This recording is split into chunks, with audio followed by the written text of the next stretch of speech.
Assalamualaikum warahmatullahi wabarakatuh. Perkenalkan, nama saya Fatihati Rahmawati dari kelas PGMI 4D. Saya di sini akan menjelaskan jawaban UAS pembelajaran IPA di MI atau SD.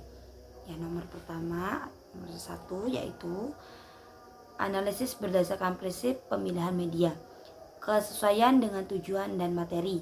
Materi daur hidup atau metamorfosis, sempurna dan tidak sempurna, menuntut siswa memahami proses perubahan bentuk dan tahapan waktu. Media harus bisa memperlihatkan fase-fase transisi tersebut secara jelas. Dan yang kedua ada karakteristik siswa. Nah, siswa kelas 4 MI usia 9 sampai dengan 10 tahun berada pada fase operasional konkret menurut teori Piaget. Mereka membutuhkan objek nyata atau visualisasi yang kuat untuk memahami konsep abstrak. Nah, serta memiliki gaya belajar yang bervariasi atau visual, auditory atau kinestik. Nah, yang ketiga ada konteks atau waktu dan fasilitas. Waktu pembelajaran yang sangat terbatas 2 kali 35 menit. Media yang dipilih pun harus efisien, tidak memakan waktu. Terus juga dan mudah dikelola di dalam kelas. Nah, terus dari setelah dianalisis, sini juga ada analisis keempat media. Yang pertama itu ada video animasi dalam waktu 3 menit. Nah, kelebihannya yaitu sangat efisien karena waktunya itu hanya 3 menit dan mengakomodasi gaya belajar visual dan auditory secara seimbang, maupun mempercepat proses metamorfosis yang aslinya memakan waktu berminggu-minggu menjadi hitungan detik. Jadi adanya video animasi ini menjadikan pembelajaran IPA khususnya metamorfosis ini menjadi lebih cepat gitu. Terus ada gambar statis poster. Kelebihannya itu yang pasti murah, terus juga mudah dan digunakan tidak tergantung arus listrik gitu. Nah, fokus visual pada urutan fase daur hidup terlihat sekaligus, jadi lebih jelas gitu kalau ada posternya. Yang ketiga ada spesimen asli atau transparan, memberikan pengalaman konkret atau nyata yang luar biasa, sangat cocok untuk gaya belajar kinestetik dan visual, meningkatkan rasa ingin tahu siswa secara langsung. Nah, jadi yang ketiga ini apa sih namanya, transparan ya. Nah, transparan ini membuat siswa tuh kayak ingin lebih tahu tentang metamorfosis gitu loh. Dan yang terakhir ada simulasi aplikasi Android. Kelebihannya yaitu ada interaktif, modern, dan melatih kemampuan digital, mengakomodasikan gaya belajar kinestetik atau lewat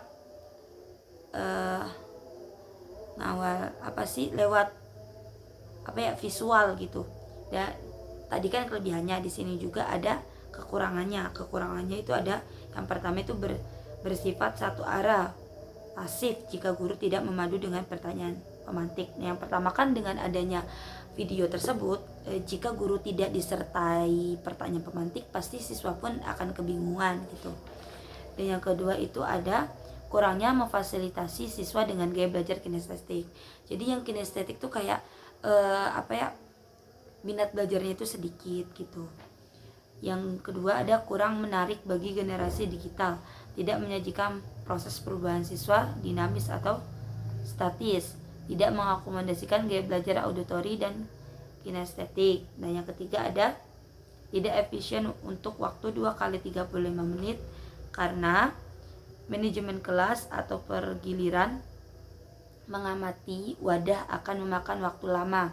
Siswa tidak bisa melihat proses perubahan wujud secara langsung saat itu juga, karena melihat fase diamnya membutuhkan waktu adaptasi penggunaan aplikasi loading. Nah, tadi yang ketiga itu kan transparan. Jadi kekurangannya itu karena butuh waktu yang lama, berminggu-minggu, ya pasti pembelajarannya pun pasti bakal lama gitu. Dan yang terakhir ada membutuhkan waktu adaptasi penggunaan aplikasi, yaitu kekurangannya risiko kendala teknis, baterai cepat habis, terus juga namanya alat digital pasti juga bisa error, terus spesifikasi HP-nya juga berbeda kan.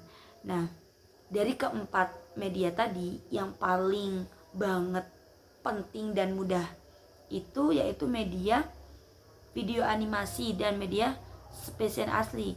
Tapi dari kedua itu yang paling penting itu video animasi 3 menit. Nah, kenapa jika memilih satu yaitu video animasi? Karena video animasi sangat hemat waktu namun padat informasi, sehingga sisa waktu 67 menit dapat digunakan guru untuk diskusi kelompok atau juga pengerjaan tugas. Jadi kan ketika anak ditayangi video, selebihnya kan anak bisa mendiskusikan ataupun mengerjakan tugas yang diberikan guru gitu. Yang nomor 2 ada analisis kelemahan tes tulis atau objektif. Nah, pembelajaran IPA adalah proses menemukan inquiry menggunakan tes pilihan ganda saja memiliki kelemahan fatal pada materi ini. Nah, di sini ada 3. Hanya mengukur kognitif rendah. Tes tulis hanya menguji ingatan hafalan teori. Misal kayak apa sih cahaya merambat itu? Nah, yang kedua itu mengabaikan keterampilan proses sense atau psikomotorik. Fakta bahwa siswa bingung saat memegang senter dan cermin menunjukkan tes tulis gagal mendeteksi ketidakmampuan psikomotorik siswa. Jadi ketika siswa disuruh tes tulis saja tidak dibarengi dengan praktek, pasti siswa pun akan kebingungan ketika praktek. Yang 3 ada potensi jebak jawaban. Nah, tes objektif memberikan celah bagi siswa untuk menebak jawaban secara beruntung tanpa benar-benar memahami konsep. Nah, setelah itu ada rancangan instrumen penilaian atau non-tes, unjuk atau kerja dan juga kinerja. Teknik penilaian kinerja yaitu ada asesmen gitu loh. Terus juga bentuk instrumennya yaitu lembar observasi kinerja praktikum atau bersifat cahaya gitu. Terus ada kisi-kisi sederhana instrumen, mampu mendemonstrasikan sifat cahaya merambat lurus menggunakan alat. Nah, aspek kinerja yang diamati, keterampilan meluruskan posisi senter dan celah karton berlubang, mampu mendemonstrasikan sifat cahaya dapat dipantulkan. Lanjut ada keterampilan memposisikan sudut cermin agar cahaya senter memantul ke target.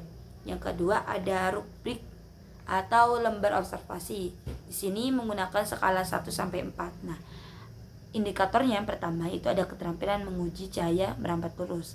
Nah, skor yang pertama itu skor 4 sangat baik.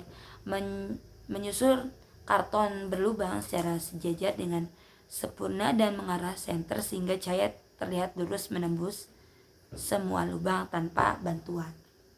Yang ketiga itu ada baik, menyusun karton agar agak miring gitu loh di awal, namun berhasil membentuk sendiri sehingga cahaya senter menembus ke karton. Terakhir ada skor 2 itu cukup, membutuhkan arahan atau bantuan guru atau teman berulang kali untuk bisa menyelaraskan lubang karton dan senter. Yang kedua, aspeknya itu cahaya dapat dipantulkan. Skor yang 4 sangat baik, yaitu mengarahkan senter ke cermin, dapat ke cermin datar dengan sudut yang tepat sehingga pantulan cahaya mengenai sasaran target secara setara gitu loh. Terus yang ketiga ada skor 3 yaitu baik. Nah, mengarahkan senter ke cermin dan memantulkan cahayanya. Namun butuh waktu lama untuk memposisikan sudut agar pas mengenai sasaran. Yang terakhir ada skor 2 yaitu cahaya senter berhasil mengenai cermin tetapi siswa bingung mengarahkan sudut pantulannya agar mengenai sasaran. Nomor 3 yang terakhir ada evaluasi kritis modul ajar atau perubahan wujud benda. Bukti kelemahan ketidaklarasan. Yang pertama ada tujuan dan juga penilaian.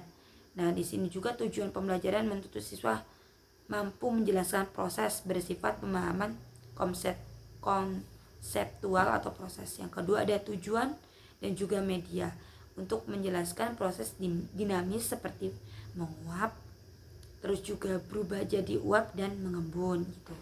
Terus juga ada usulan perbaikan komponen bermakna, kontekstual atau KPS. Yang pertama ada perbaikan komponen, tujuannya siswa mampu menjelaskan proses menguap atau dan juga membeku. Yang kedua ada perubahan komponen media, dan yang terakhir ada perbaikan komponen nilai. Terima kasih. Sekian dari kami, kurang lebihnya mohon maaf. Walafumikum. Wassalamualaikum warahmatullahi wabarakatuh.